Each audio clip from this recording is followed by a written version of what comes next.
In one of these pictures, these characters are trying to kill each other, and in the other, they succeed. However, it is only on one of these occasions where they absolutely hate each other, but are best friends the other time. Would it surprise you to learn that they died as friends with their hands wrapped around the other's throat? This is the story of Londo and G'kar. They go from destroying their own worlds in obsessive attempts to destroy the other, to sacrificing themselves to save both worlds. Their story fills me with sadness and hope in equal measure, and greatly inspires me as a writer. Their two peoples have a long and turbulent history with each other that has existed for longer than either of them have been alive.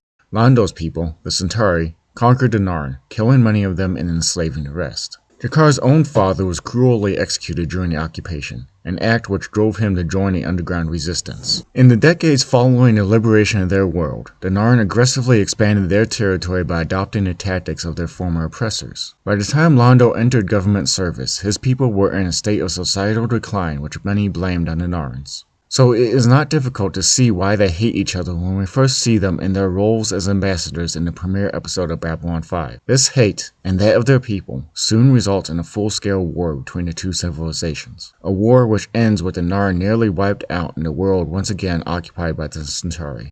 As viewers, we see that both sides were manipulated into this war by a faction within the Centauri government seeking greater power for itself, and that it is Londo who makes it all possible. This is accomplished by his working with a mysterious and powerful ancient force which of course has its own agenda. This alliance nearly destroys Londo and the Centauri as a whole, and only by working together are Londo and G'kar able to save both of their people.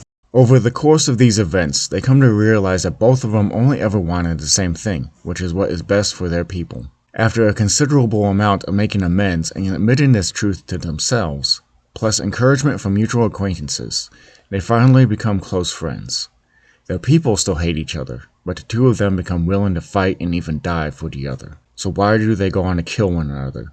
Do they become enemies again? Quite the contrary. Londo is forced by another race to wage war on all life, a war which will destroy the Centauri, and his death is the only way these aliens can be stopped. When he has done all he can to secure his people's future, he asks G'kar to kill him, but the creature controlling him wakes up and forces him to defend himself. Both of them die in the ensuing struggle. As enemies, they nearly destroyed two entire races. As friends, they laid the foundation for others to survive far into the future. A story masterfully told over 5 seasons that shows the power of hate to destroy and that of love to create. On Babylon 5, no one is exactly as they appear. Understand that I can never forgive your people for what they did to my world. My people can never forgive your people. But I can forgive you.